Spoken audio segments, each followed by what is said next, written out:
Assalamualaikum warahmatullahi wabarakatuh. Halo adik-adik, pada pertemuan ini kita masih membahas bab 4, yaitu kita akan membahas tentang yang pertama, perubahan wujud benda, kedua, perpindahan kalor, ketiga, menjaga kestabilan suhu tubuh.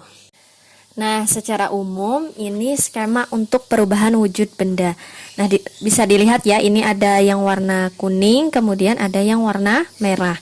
Yang warna kuning itu yang melepas kalor, kemudian yang warna merah itu yang memerlukan kalor. Jadi yang warna merah ada mencair, kemudian menguap, menyublim. Nah, yang warna kuning ada membeku, mengembun, dan mengkristal. Nah, di sini penjelasannya ya. Yang memerlukan kalor, kita bahas yang memerlukan kalor terlebih dahulu.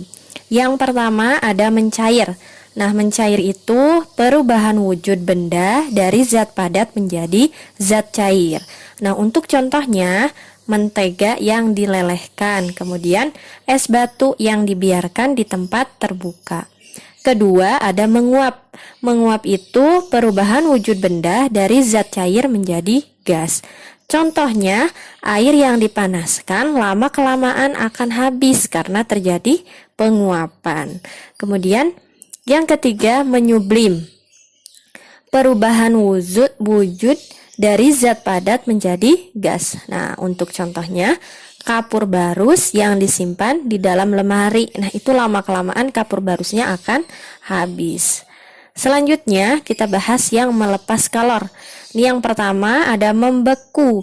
Nah, membeku itu perubahan wujud benda dari zat cair menjadi zat padat. Contohnya, air yang dimasukkan ke dalam freezer, kemudian cairan agar-agar yang menjadi beku dan kenyal ketika didiamkan. Yang kedua, mengembun.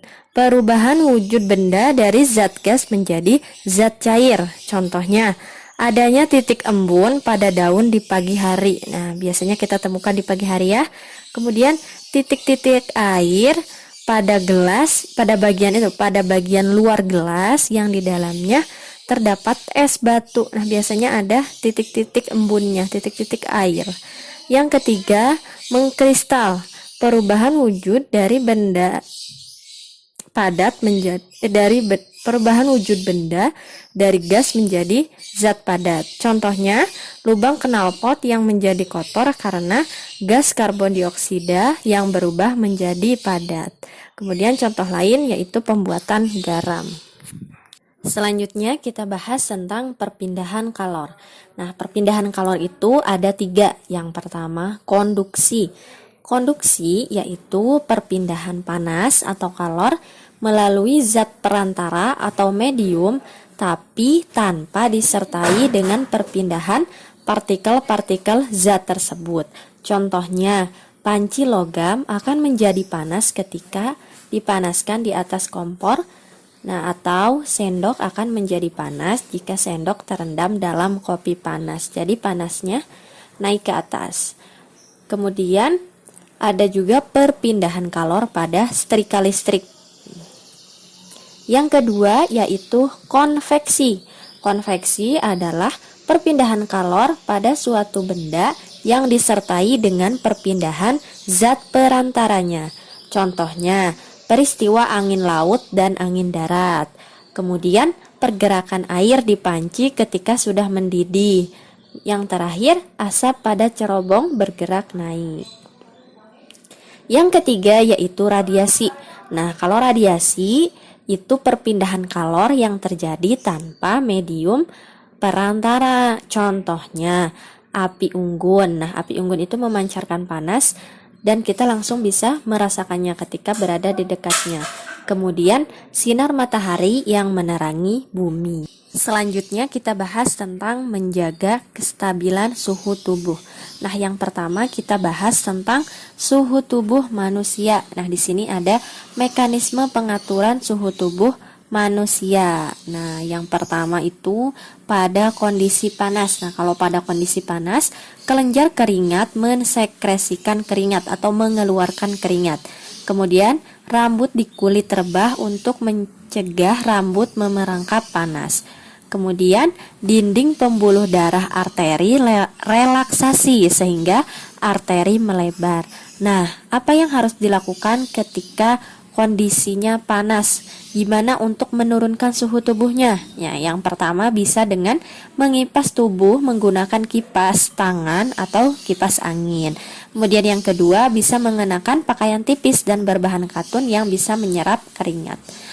Yang kedua yaitu pada kondisi dingin. Nah, pada kondisi dingin ini keringat tidak dihasilkan. Kemudian otot di bawah kulit berkontraksi sehingga kantong rambut tegak atau merinding ketika udaranya dingin.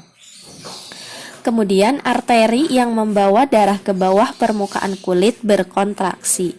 Kemudian otot menerima pesan dari hipotalamus untuk menggigil. Nah, apa yang harus dilakukan ketika tubuh kita merasa dingin? Yang pertama yaitu menggunakan selimut atau pakaian tebal. Kemudian yang kedua memegang benda hangat. Nah, ini ya untuk diagram mekanisme suhu pada tubuh manusia ini kurang lebih seperti ini. Nah, kemudian suhu tubuh manusia. Nah, pengukuran yang diambil pada posisi tubuh berlainan akan memberikan hasil yang berbeda. Nah, misal pengambilan suhu di dalam mulut itu menghasilkan 37 derajat Celcius.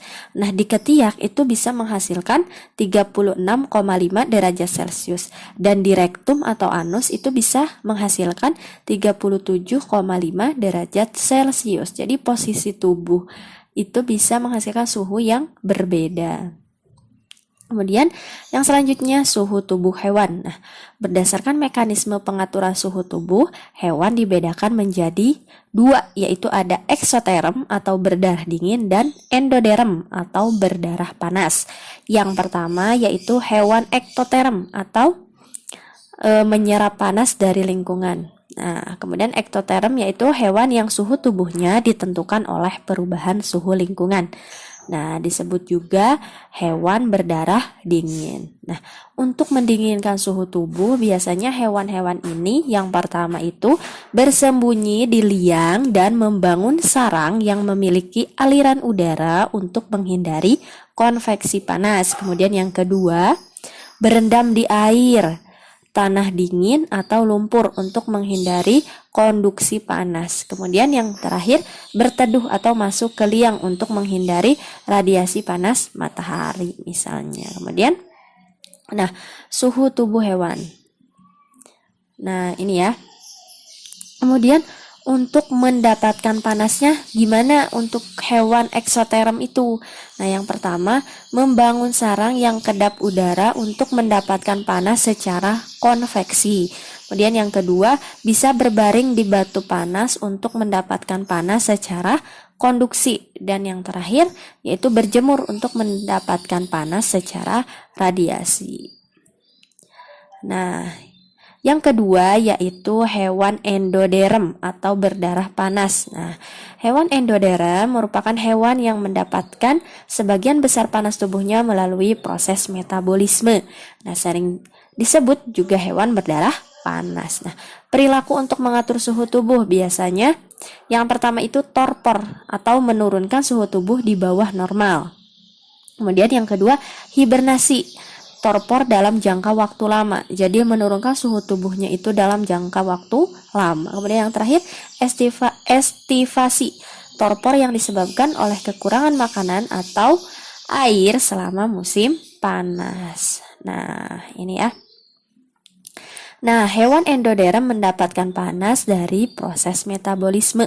Kemudian struktur tubuh untuk mengatur suhu tubuh. Nah, ini ya, untuk endoderm atau yang berdarah panas, struktur tubuhnya itu biasanya yang pertama itu burung yang memiliki bulu. Jadi burung itu termasuk hewan endoderm. Kemudian ada mamalia yang memiliki rambut. Kemudian burung dan mamalia memiliki lapisan lemak seperti itu ya. Ini contohnya ada penguin.